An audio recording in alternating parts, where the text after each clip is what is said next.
आइए देखते हैं कॉन्सेप्ट ऑफ एनएलएम को एग्जांपल नंबर 11 से। मेरे पास एग्जांपल है जिसमें पुली ब्लॉक सिस्टम है, दो पुली दिया गया है और 3 ब्लॉक है, जिसमें से 10 kg का ब्लॉक है, 2 kg का ब्लॉक है, 4 kg का ब्लॉक है। हमसे क्या निकालने बोला गया है टेंशन ऑन द स्ट्रिंग। तो टेंशन T1 लग रहा है, दूसरा टेंशन T2 लग रहा है। टेंशन T1 और T2 और क्या फाइंड करने बोला है, एक्सेलरेशन।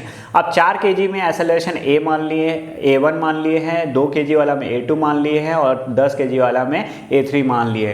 तो एक्सेलरेशन फाइंड करने बोला है। हमारे पास कितने वेरिएबल है, हमारे पास 5 वेरिएबल है। 5 वेरिएबल यानी 5 इक्वेशंस बनेंगे। तो हम लोग देखते हैं हो क्या रहा है। 10 kg वाला ब्लॉक क्या करेगा, ये भारी है तो ये सिस्टम नीचे आएगी।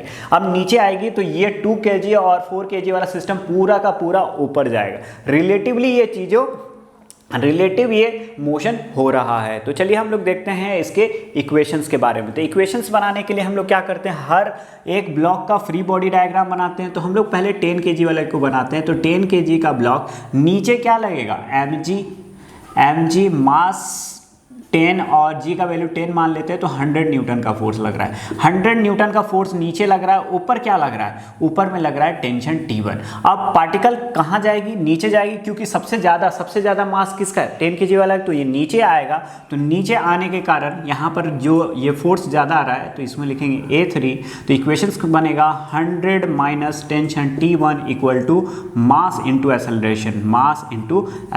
तो 100 माइनस टेंशन, मास मेरे पास कितना है, ये है 10 kg। तो ए एक्सेलरेशन कितना है, A3। तो ये इक्वेशन 1 मिल गया किसके लिए, ये ब्लॉक के लिए। अब देखिए ये टेंशन क्या कर रहा है, टेंशन T1 T2 को खींच रहा है। तो दूसरा इक्वेशन बनेगा T1 equal to twice of T2। ये इक्वेशन 2 हो गया।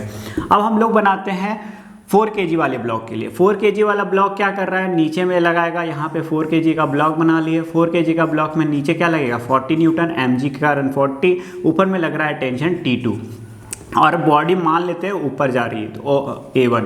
तो हम लोग क्या करेंगे, टेंशन लगेगा तो ऊपर, तो T2 टेंशन ज़्यादा है इसीलिए ऊपर जा रहा है। तो T2 minus 40 equal to mass into acceleration. Mass कितना है, 4 इंटू A1। ये इक्वेशन 3 बन गया। इक्वेशन अब 2 kg वाले ब्लॉक के लिए बनाते हैं। तो 2 kg वाला ब्लॉक, ये 2 kg वाला ब्लॉक भी ऊपर जा रहा है। तो टेंशन T2 लग रहा है और एक्सेलरेशन A2 लग रहा है। तो हम लोग लिखेंगे नीचे क्या लगेगा, mg यानी 20 न्यूटन। तो ये आ जाएगा वापस से T2 minus 20 equal to 2A2।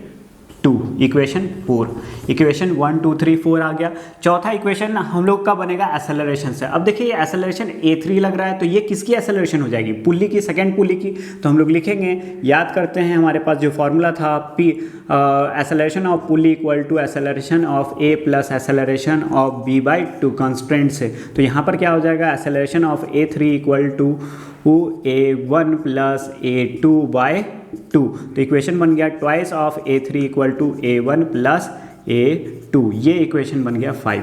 हमारे पास 5 वेरिएबल है और इक्वेशन भी कितने बन गए, 5। अब हम लोग क्या करेंगे, एलिमिनेशन मेथड लगा के पांचों इक्वेशन को सॉल्व कर देंगे एक दूसरे के रिस्पेक्टिव में। और हमारे पास 5 वेरिएबल है तो पाँचों का पाँचों आंसर हमको मिल जाएगा। And see you tomorrow with daily dose of learning. Bye bye.